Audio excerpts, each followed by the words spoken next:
What's up, everybody? I am back. It's been a bit. I think my last video was the Super Bowl. Didn't get that right, that's for sure. But welcome back to the breakdown. As always, I am your host, Spencer Fannin.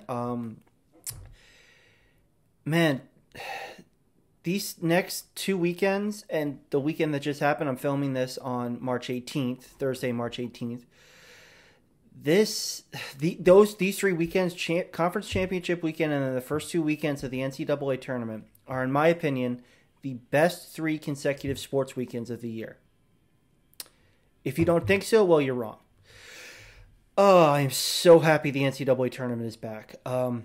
Obviously, just over a year ago, I think it was like 53 weeks ago, because I think it was March 11th, March 12th of 2020, we got word that the sports world stopped and such. So, due to the pandemic and everything, and now it's back. I mean, looks like we're gonna have fans in the stands in baseball games. We're starting to see some fans in the stands at basketball games. Vaccine rollout is going pretty well, and you're gonna have the NCAA tournament. I mean, the NCAA, for all its faults, are seemingly making it work. Everybody's in the bubble in Indiana, because it's not just Indianapolis, it's Indiana. But, I mean, I pray that they get through. I hope that they get all these games in, that there's no forfeitures because of a team has an outbreak or something like that. So please pray for that not to happen, that there's no outbreaks. We want the games to go through. So, I can't wait. I mean,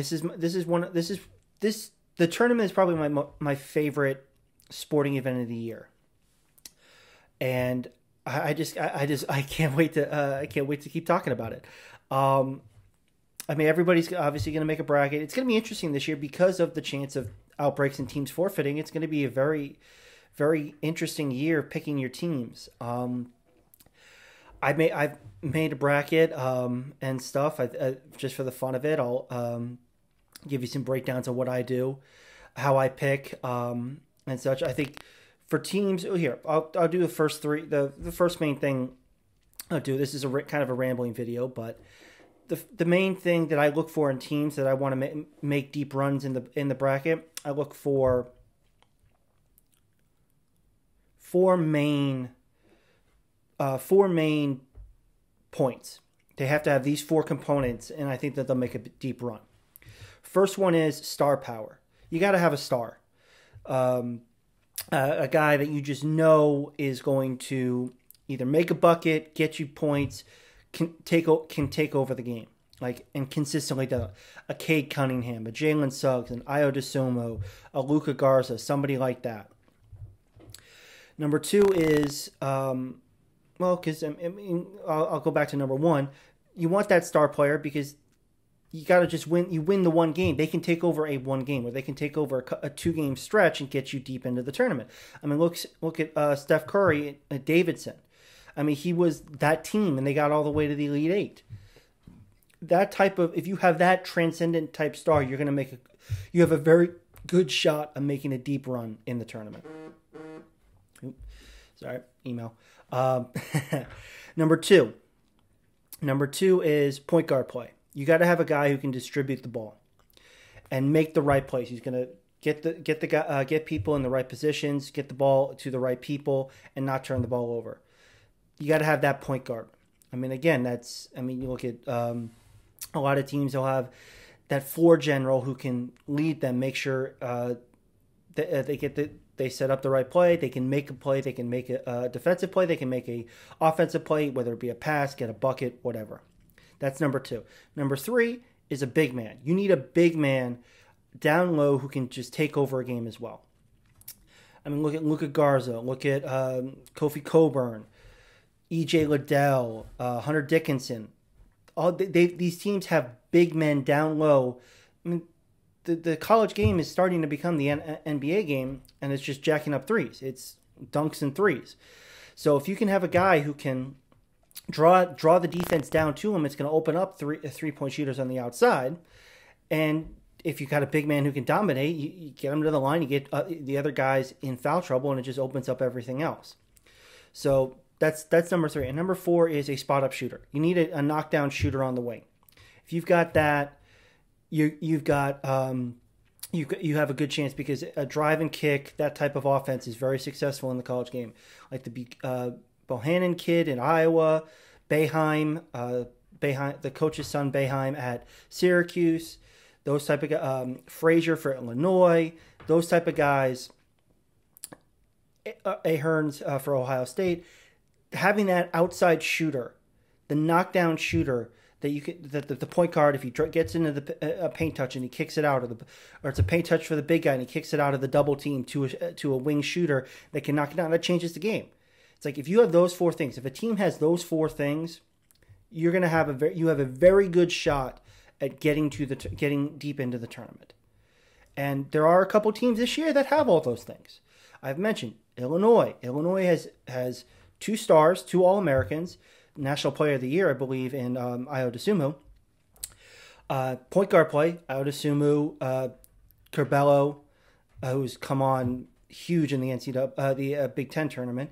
You have Kofi Cockburn down low, and then you got Frazier and Miller and these other guys on the outside wing for your shooters. Gonzaga, Jalen Suggs, point guard play, star. Timmy down low. They got these other shooters. Can't remember, number 24 for 24 for Gonzaga. I can't recall his name. I believe he's the Florida transfer and stuff. I just for my other job, I just covered a game of theirs and I can't remember his name. Sorry, I'll put it in here, but they've got it. Michigan is tough because they lost Isaiah Livers, who was one of their I think their second leading scorer or third leading scorer. That's a tough loss, but they got Hunter Dickinson. They got the point guard play. They got